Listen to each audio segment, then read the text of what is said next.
News में आज फिर से आपका स्वागत है। आज हम समीक्षा करने वाले हैं जितने अभी चुनाव हुए हैं उसके अंदर क्या रहा, कैसे रहा, क्योंकि अगर हमारे दर्शक यदि फोर्स न्यूज को देखने वाले लोग सही तरीके से आंकलन नहीं कर पाएंगे तो भविष्य की राजनीति को भी नहीं समझ पाएंगे।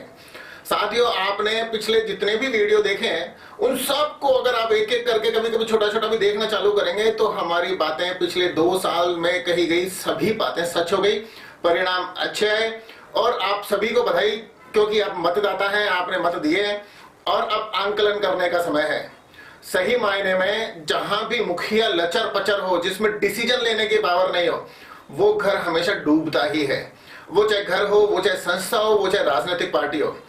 अब यहाँ वोट तो मिलते हैं कांग्रेस के नाम पे या राहुल के नाम पे या गांधी परिवार के नाम पे, यूं समझिए। लेकिन इस गांधी परिवार का, इस कांग्रेस अध्यक्ष का इन राज्यों के जो नेता थे उन पे न तो पकड़, न उनको ये समझा सकते, न उन पे अनुशासनगणात्मक कार्रवाई कर सकते। और इसीलिए जैसा मैंने पहले कहा था, कांग्रेसियों को कांग्रेसी ही हरवाते हैं। और उसके बाद में जब राजस्थान की बारी आई तो हमने बहुत सारे वीडियो बना के बताया कि राजस्थान के अंदर सचिन पायलट ने बगावत नहीं की थी। अपने विरोधी को हटाने के लिए गहलोत साहब ने ये बात गढ़ी थी।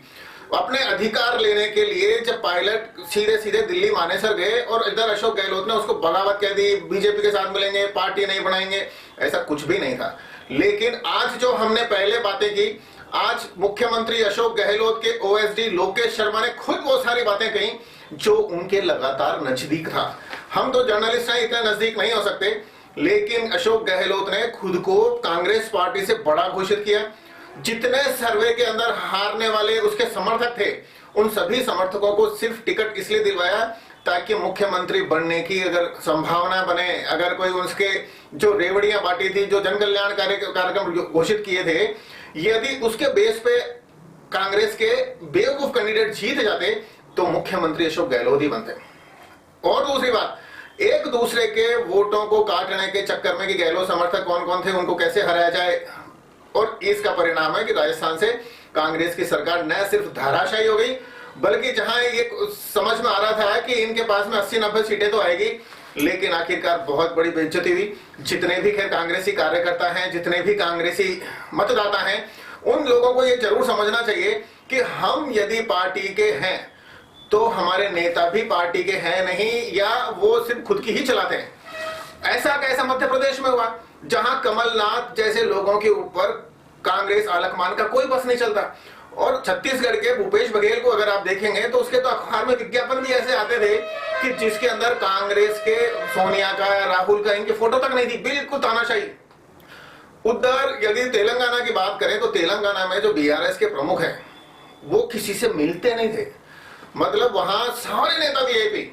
और ये वीआईपी नैस जो थी कि अगर हमारे को मुख्यमंत्री से या किसी मंत्री से मिलना है तो पहले उसके जो चमचे हैं, उसके ओएसडी हैं, उन लोगों के सामने जाके उन्होंने विनय करो। ये लोग सिर्फ चुनाव के समय बाहर आते थे। अब इसका मतलब क्या हुआ? अंधों का काना राजा। मतलब कोई मजबूत विकल्प कहीं भी अगर आपके सामने नहीं है और ये लोग हमेशा एक दूसरे की काट करते रहते हैं, तो फिर निश्चित रूप से जो पार्टी आपके सामने विकल्प के रूप में है, जिसने इंटरनेशनल लेवल पे पहचान दिलाई है, या जहां नकेल कसने के लिए बड़े लीडर हैं, उनको ही वोट देने की परंपरा है। और आखिरकार यह भी हुआ राजस्थान के अंदर। तो चूंकि नजदीकी से देखी जाती है बात कि वसुंधरा के बाद में अशोक गहलोत, अशोक गहलोत के बाद में वसुंधरा, इसके पीछे कोई गहलोत की बहुत अच्छी नीतियां नहीं थी कि गहलोत वापस आ गया, बल्कि वसुंधरा की नाकामियां थी। मतलब बीजेपी सरकार की नाकामियों को जनता आराम से पहचान लेती है, क्योंकि राजस्थान के अंदर, मध्य प्रदेश के, राजस्थान की अभी बात करें तो राजस्थान के अंदर जितनी भी घोषणाएं हुई, घोषणाएं ही हुई, डिलीवरी नहीं हुई। जब डिलीवरी नहीं होगी किसी भी बात की तो इस तरह की गारंटी, ये सब कोई मायने नहीं रखता। जैसा पिछली बार हुआ था कि कांग्रेस ने बोला किसानों के कर्जे माफ कर देंगे, नहीं हुए। तो समझते हैं, बुद्धि है सबके अंदर। इन्होंने बोला बेरोजगारों को भत्ता देंगे, नहीं मिला, ऊपर से पेपर लीक और हो गया। तो जनता समझती है। ये नहीं है कि चुनाव के 6 महीने पहले आप बजट के अंदर कुछ अच्छी अच्छी घोषणाएं कर दोगे और फिर उन घोषणाओं के सहारे रॉकेट बन के आसमान में उड़ने की कोशिश करोगे, तो आखिरकार परिणाम वही होगा जो आपने इस समय मौजूदा में देखा है। जनता को मैं ये बात बता रहा हूं, कोई जरूरी नहीं है यदि आज बीजेपी की सरकार जो बनने जा रही है इसका भी मुख्यमंत्री या बाकी लोग इसी तरह के हुए कि चाटुकारिता से भरे हुए, भ्रष्टाचार में लिप्त हो जाए बाद में और आलकमान नकेल नहीं कर सके, तो बीजेपी भी खत्म हो जाएगी, अगली बार फिर कोई ना कोई नई शक्ति उभरेगी। और जब तक नई शक्ति नहीं उभरेगी तब तक एक बार बीजेपी एक बार कांग्रेस का सिलसिला चलता रहेगा। लेकिन ये देखो, ये मध्य प्रदेश में नहीं है, क्योंकि वहां जो घोषणाएं की वहां योजनाओं की डिलीवरी भी हुई। मतलब उन्होंने अगर सोचा कि लाडली बहन में इतने पैसे जाएंगे तो हर महिला के खाते में पहुंचे। उत्तर प्रदेश में सरकार रिपीट कैसे हो गई? क्योंकि वहां की जो जनता चाहती थी वो वहां के योगी आदित्यनाथ ने लोगों को डिलीवर किया, वहां आतंक से मुक्त किया, गुंडागर्दी से मुक्त किया। तो जनता सब समझती है, ऐसा नहीं है कि उसको रोटी पलटने की आदत है कि एक तरफ से आज सीख गई, एक तरफ से अगली 5 साल बाद सीख लेंगे। जनता को अब समझ में आने लगा है, एजुकेशन खूब है और मीडिया, सोशल मीडिया बहुत तगड़ा है, तो सब लोगों को सब चीज समझ में आती है। आज के नेताओं को इस वीडियो के माध्यम से, आप नेता चाहे गांव के हैं, आप नेता चाहे विधायक हैं, आप नेता चाहे सांसद हैं, योजनाओं की डिलीवरी नहीं करी, केवल धोती बातें करते रहोगे तो आप भी बदले जाओगे। तो और कार्यकर्ता भी अपना पाला पलट लेगा, क्योंकि केवल बातें से पेट नहीं भरता है। सत्ता में अगर आए हो तो जनता के लिए आए हो, और जनता को योजनाओं की डिलीवरी नहीं की, सिर्फ वसूली करी। जैसा औरंगजेब के टाइम होता था, जजिया करी कर देते जाओ, योजनाओं की डिलीवरी में तो हम कमीशन मांगेंगे, ऐसा कभी भी अब नहीं हो पाएगा, क्योंकि यहाँ के वातावरण बदल चुके हैं।